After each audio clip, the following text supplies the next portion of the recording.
Good morning friends. నేను మీ Phaneeshwar sir, senior economy faculty from Ashok Nagar. My dear friend, Sahasra IAS academy నుండి daily economy bits అనేటువంటి దాన్ని మనం చూస్తున్నాం. Daily economy bits from Phaneeshwar sir.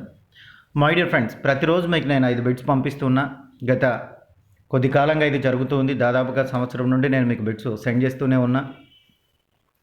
మరి అభ్యర్థులందరూ టెస్ట్ సిరీస్ కండక్ట్ చేయండి సార్, గ్రూప్ 2 క్లాసెస్ కూడా ఆన్లైన్లో కండక్ట్ చేయండి సార్ అని నేను అడగడం జరిగింది. సో అభ్యర్థుల కోరిక మేరకు డిసెంబర్ 6వ తేదీ నుంచి టెస్ట్ సిరీస్ ప్రోగ్రామ్ అనేటువంటి దాన్ని నేను లాంచ్ చేస్తున్నాను. 30 నుంచి 50 టెస్టులు మీతో రాయించాలన్నటువంటిది నా ఉద్దేశం. 30 టెస్టులు అంటే ఆ టెస్టులకు సంబంధించి time table, syllabus as early as possible నేను రిలీజ్ చేస్తాను. సో ఆ 30 ఎగ్జామ్స్ కంపల్సరీగా ఉంటాయి. ఆ తర్వాత ఎగ్జామ్ డేట్ని బట్టి మనకి ఎగ్జామ్స్ ఎక్స్టెన్షన్ అవుతూ ఉంటాయి. అయితే ఏదేమైనా కానీ ఎగ్జామ్ 1 మంత్ బిఫోర్ వరకు మీతో ఎగ్జామ్స్ రాయిస్తూనే ఉంటాం, మెయిన్ ఎగ్జామ్ వచ్చేంత వరకు. సో మై డియర్ ఫ్రెండ్స్, మరి ఈరోజు 15th సంబంధించినటువంటి 5 బిట్స్ మనం చూసినట్లయితే, రాష్ట్రంలో ఎస్సీల జనాభా అతి తక్కువగా ఉన్నటువంటి జిల్లా. ఇది రాష్ట్రంలో ఎస్సీల జనాభా శాతము అతి తక్కువగా ఉన్నటువంటి జిల్లా అని మీరు అర్థం చేసుకోవాలి. సో రాష్ట్రంలో ఎస్సీల శాతం అతి తక్కువగా ఉన్నటువంటి జిల్లా. ఆప్షన్ 1 విశాఖపట్నం, ఆప్షన్ 2 పశ్చిమ గోదావరి, ఆప్షన్ 3 ప్రకాశం, ఆప్షన్ 4 కర్నూలు. సో ఇందులో ఆన్సర్ నేను ఎక్స్ప్లెనేషన్ అంటే బిట్స్ అన్ని క్వశ్చన్స్ అన్ని తర్వాత వాటికి ఎక్స్ప్లెనేషన్ ఉంది. ఆ ఎక్స్ప్లెనేషన్ చూడండి. ఎక్స్ప్లెనేషన్ అనేటువంటిది మన టెస్ట్ సిరీస్లో కూడా ప్రతి క్వశ్చన్కి ఈ విధంగానే మనం ఎక్స్ప్లెనేషన్ అనేది ఇస్తాం. So today's second question, match the following. జతపరచుము అంశము ఉంది, దానికి సంబంధించినటువంటి డేటా ఇవ్వడం అనేటువంటి జరిగింది. అంశం ఉంది, దానికి సంబంధించినటువంటి డేటాను కూడా మీకు ఇవ్వడం అనేటువంటి జరిగింది. రాష్ట్రంలో, సో అంశం చూస్తున్నాం. ఆప్షన్ నెంబర్ 1 రాష్ట్రంలో డ్రాప్ అవుట్లు, ఆప్షన్ నెంబర్ 2 పెన్షన్లు పొందే సీనియర్ సిటిజన్స్. సో నెంబర్ 3 2011 ప్రకారం రాష్ట్ర అక్షరాస్యత రేటు. 4 ఆంధ్రప్రదేశ్ రాష్ట్ర పట్టణ జనాభా. సో ఇక్కడ డేటాను మనం చూసినట్లయితే ఏ 26,51,283, బి 33.41%, సి 140.06%, సో డి 67.41%. ఇక ఆప్షన్ 1 చూస్తే 1కు బి అని, 2కు ఏ అని, 3కు డి అని, 4కు సి అని ఉంది. ఆప్షన్ 2 1కు సి, 2కు డి, 3కి ఏ, 4కు డి.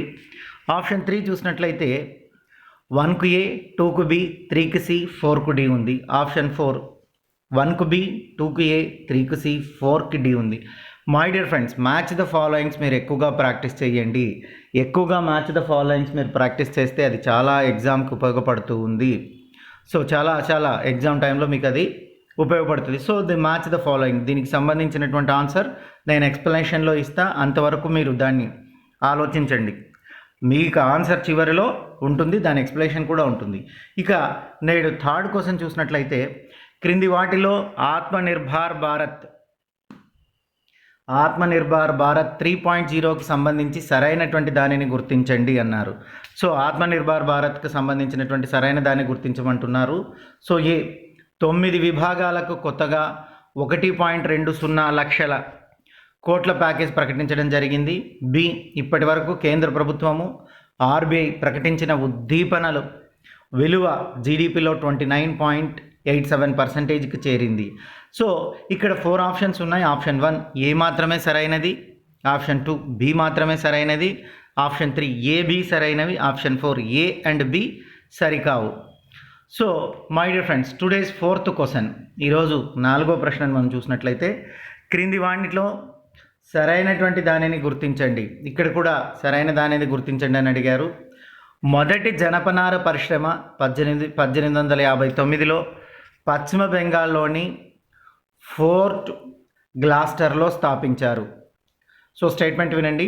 మొదటి జనపనార పరిశ్రమను 1859లో పశ్చిమ బెంగాల్లోని ఫోర్ట్ గ్లాస్టర్లో స్థాపించారు. బి ఆర్థిక ఫెడరలిజం, న్యూక్లియస్ ప్లాంట్ అనేటువంటి భావన 1985 పారిశ్రామిక తీర్మానం ద్వారా ప్రవేశపెట్టారు. So statement B once again, ఆర్థిక ఫెడరలిజం, న్యూక్లియస్ ప్లాంట్ అనేటువంటి భావనలు 1985 పారిశ్రామిక తీర్మానంలో ప్రవేశపెట్టారు. దీనికి ఆప్షన్స్ చూసినట్లయితే ఆప్షన్ 1 ఏ మాత్రమే సరైనది, ఆప్షన్ 2 బి మాత్రమే సరైనది, ఆప్షన్ 3 ఏ అండ్ బి సరైనవి, ఆప్షన్ 4 ఏ అండ్ బి సరికావు. ఇందులో ఒకటి మాత్రమే సో అందులో ఆ స్టేట్మెంట్ 2 రైటా కాదా అనేది మీరు ఆలోచించాలి. లాస్ట్లో దాని ఎక్స్ప్లెనేషన్ నేను ఇస్తాను.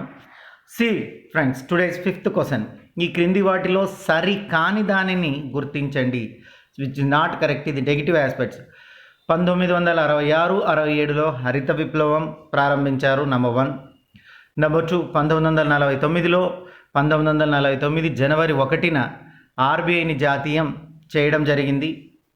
నంబర్ 3, 1967లో ఆల్ ఇండియా రేడియో ఆకాశవాణిగా మారింది. ఆప్షన్ 4, 1881లో ఇంగ్లాండ్కు చెందిన ఓరియంటల్ టెలిఫోన్ కంపెనీ దేశంలో టెలిఫోన్ సౌకర్యం కల్పించడానికి అనుమతి ఇవ్వబడింది. సో ఈ oriental telephone company first telephone సర్వీసెస్ని ఇండియాలో అందించింది, అది 1881లో. ఇందులో రైట్ అనేటువంటివి ఏంటి చూద్దాం, వీటి explanations. So question number 1 Visakhapatnam right అంటున్నారు. క్వశ్చన్ చూసినట్లయితే రాష్ట్రంలో ఎస్సీల శాతం పర్సంటేజ్ ఆఫ్ ఎస్సీస్ పర్సంటేజ్ అధికంగా శాతం పరంగా అధికంగా ఎస్సీ జనాభా ఉండేటువంటి జిల్లాను అడగడం అనేటువంటిది జరిగింది, అది విశాఖపట్నం. చూద్దాం విశాఖపట్నంలో ఎంతమంది ఉన్నారయ్యా అంటే, జిల్లాలోని మొత్తం జనాభాలో షెడ్యూల్ కులాల జనాభా శాతం అతి తక్కువగా ఉండేటువంటిది విశాఖపట్నం, ఎక్కువగా ఉండేటువంటిది ప్రకాశం. మీరు కన్ఫ్యూజ్ అవ్వద్దండి. హైయెస్ట్ ప్రకాశం, లోయెస్ట్ సో వచ్చేసి విశాఖపట్నం. క్వశ్చన్లో మనని అడిగింది సో అతి తక్కువగా ఉండేటువంటిది అంటే లోయెస్ట్ అని అడిగారు. పర్సంటేజ్ ప్రకారం అతి తక్కువగా ఉండేటువంటిది క్వశ్చన్లో అడిగారు కాబట్టి దానికి విశాఖపట్నం ఆన్సర్. ఎస్సీలు తక్కువ శాతం పరంగా తక్కువగా ఉండేటువంటిది విశాఖపట్నంలో. సో ఎంతవరకు ఉన్నారయ్యా విశాఖపట్నంలో అంటే జస్ట్ 7.68%. ఎస్సీలు విశాఖపట్నంలో ఎంతమంది ఉన్నారయ్యా అంటే 7.68% ఎస్సీలు విశాఖపట్నంలో ఉన్నారు. కాబట్టి 1 ఆన్సర్, జనాభా పరంగా అతి తక్కువగా ఉండేటువంటిది. ఇక రెండో ప్రశ్నను మనం చూద్దాం. మ్యాచ్ ద ఫాలోయింగ్స్ ఉంది. సో అంశము దానికి సంబంధించినటువంటి డేటా ఉంది. ఇందులో option 1 is right answer. So దీన్ని మీకు ఎక్స్ప్లెయిన్ చేస్తా. 2 ఆప్షన్ 1 రైట్. రాష్ట్రంలో drop outs, my dear friends, ఇది ఈ సర్వే నుంచి తీసుకుంది, 1920 సర్వే నుంచి తీసుకున్నటువంటి విషయం. ఈ డ్రాప్ అవుట్లు సర్వేలో మెన్షన్ చేసి ఉంటారు. రాష్ట్రంలో ఎంతమంది డ్రాప్ అవుట్లు ఉన్నారయ్యా అంటే 33.41% రాష్ట్రంలో డ్రాప్ అవుట్స్ ఉన్నారు. పెన్షన్లు పొందేటువంటి సీనియర్ సిటిజన్లు ఎంతమంది ఉన్నారయ్యా అంటే 26,51,283 మంది ఆంధ్ర రాష్ట్రంలో పెన్షన్ పొందేటువంటి సీనియర్ సిటిజన్లు ఉన్నారు. 2011 జనాభా ప్రకారం రాష్ట్ర అక్షరాస్యత రేట్ ఎంతయ్యా అంటే 67.41%. రాష్ట్ర అక్షరాస్యత రేట్ 67.41%. రాష్ట్రంలో పట్టణ జనాభా ఎంత ఉందయ్యా అంటే దాదాపుగా రాష్ట్రంలో పట్టణ జనాభా చూసినట్లయితే 140.06 lakhs, 140.06 lakhs రాష్ట్ర పట్టణ జనాభా ఉంది. ఇది రెండవ క్వశ్చన్ యొక్క match the followings. Once again, రాష్ట్రంలో డ్రాప్ అవుట్లు 33.41% ఉన్నాయి. పెన్షన్లు పొందేటువంటి సీనియర్ సిటిజన్లు 26,51,283 మెంబర్స్ ఉన్నారు. 2011 ప్రకారం రాష్ట్ర అక్షరాస్యత రేటు 67.41% ఉంది. రాష్ట్ర పట్టణ జనాభా చూసి 140.06 లక్షలు. సో థర్డ్ క్వశ్చన్కి వద్దాం. సో నేటి థర్డ్ క్వశ్చన్ చూసినట్లయితే, ఈ క్రింది వాణిలో ఆత్మనిర్భర్ భారత్కు సంబంధించి ఆత్మనిర్భర్ భారత్ 3.0కు సంబంధించినటువంటి సరైన దానిని గుర్తించండి. So both statements are right here. 9 విభాగాల్లో కొత్తగా 1.20 లక్షల కోట్ల ప్యాకేజీని ప్రభుత్వం ప్రకటించింది. అదేవిధంగా ఇప్పటి వరకు కేంద్ర ప్రభుత్వము ఆర్బీఐ ప్రకటించినటువంటి ఉద్దీపన విలువ జీడిపిలో 29.7% చేరుకుంది. So statement 3 both are right, A and B సరైనటువంటివి. ఫోర్త్ క్వశ్చన్ చూద్దాం. ఈ క్రింది వాటిలో సరైన దానిని, మొదటి జనపనార పరిశ్రమ 1859లో పశ్చిమ బెంగాల్లోని ఫోర్డ్ క్లస్టర్లో స్థాపించారు. ఇది తప్పు స్టేట్మెంట్. ఆన్సర్ చూడండి అమ్మా. సో ఇక్కడ చూసినట్లయితే 1889లో బెంగాల్లోని రిస్రాలో మొదటి జనపనార పరిశ్రమను స్థాపించారు. అక్కడ బెంగాల్లో రిస్రా అయితే ప్రశ్నలో ఏమడిగారు, బెంగాల్లోని ఫోర్త్ క్లాస్టర్ గురించి అడిగారు. బెంగాల్లోని ఫోర్త్ క్లాస్టర్లో ఉన్నాడు, సో అది తప్పు. ఇక రెండో స్టేట్మెంట్ విషయానికి వచ్చినట్లయితే 1980 పారిశ్రామిక తీర్మానం ద్వారా ఆర్థిక ఫెడరలిజం, న్యూక్లియస్ ప్లాంట్ భావనలను ప్రవేశపెట్టారు. కానీ క్వశ్చన్లో మీరు అబ్జర్వ్ చేయండి 85 అని ఇచ్చారు. సో ఆర్థిక ఫెడరలిజం, న్యూక్లియస్ ప్లాంట్ అనేటువంటి భావనని 1985లో తీసుకొచ్చారని ఉంది. 85లో కాదు, అది తీసుకొచ్చింది 1980లో. కాబట్టి అది తప్పు అవుతుంది. రెండు స్టేట్మెంట్స్ రాంగ్ అవు. So both statements are false. సో రెండు సరికావు, ఏ అండ్ బి రెండు సరికావు. ఇక ఫిఫ్త్ క్వశ్చన్ చూసినట్లయితే ఈ క్రింది వాటిలో సరికాని దానిని గుర్తించండి. సో ఇక్కడ కూడా క్వశ్చన్ నెగిటివ్ ఆస్పెక్ట్లోనే సరికాని దాని గురించి అడిగారు. 1, 1966-67లో హరిత విప్లవం ప్రారంభించారు, ఇది రైట్. సో 1949 జనవరి 1న ఆర్బీఐని జాతీయం చేశారు, దిస్ ఈజ్ ఆల్సో రైట్. ఇక రెండు ఆప్షన్స్ చూద్దాం. 1967లో ఆల్ ఇండియా రేడియో ఆకాశవాణిగా మారింది, ఇది డౌట్. 1881 ఇంగ్లాండ్కు చెందినటువంటి ఓరియంటల్ టెలిఫోన్ కంపెనీ దేశంలో టెలిఫోన్ సౌకర్యం కల్పించినటువంటి మొదటి కంపెనీ, ఇది కూడా right. So third statement is false. Third statement 57లోనే దాన్ని చేయడం అనేటువంటిది జరుగుతుంది. సో 1957లో ఆల్ ఇండియా రేడియో స్టేషన్ ఆకాశవాణిగా మారడం అనేటువంటిది జరిగింది. సో ఇవి ఫ్రెండ్స్ ఈరోజు మనకు సంబంధించినటువంటి 5 బిట్లు మనం చూస్తున్నాం. ఇక ఇదే కోణంలో మనం అబ్జర్వ్ చేసినట్లయితే మీకు డిసెంబర్ 6వ తేదీ నుంచి టెస్ట్ సిరీస్ ప్రోగ్రామ్ అనేటువంటిది జరుగుతుంది.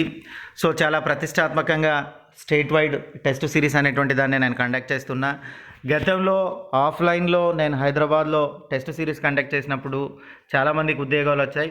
రీసెంట్లీ 15-20 డేస్ బ్యాక్ రిజల్ట్ వచ్చి అందరూ సార్ టెస్ట్ సిరీస్ వల్లనే సక్సీడ్ అయ్యాం, మళ్ళీ టెస్ట్ సిరీస్ పెట్టండి, నాన్ ఎగ్జిక్యూటివ్ వచ్చిన వాళ్ళకు కూడా ఎగ్జిక్యూటివ్ ఛాన్స్ ఉంటుంది, ఇంకా ఫ్రెషర్స్ కూడా అవకాశం ఉంటుంది, రాని వాళ్ళు కూడా మళ్ళీ జాయిన్ అవుతారంటే సో వారి కోరిక మేరకు మిగతా విద్యార్థులందరి డిమాండ్ మేరకు డిసెంబర్ 6th నుంచి నేను టెస్ట్ సిరీస్ కార్యక్రమాన్ని స్టార్ట్ చేయబోతున్నాను.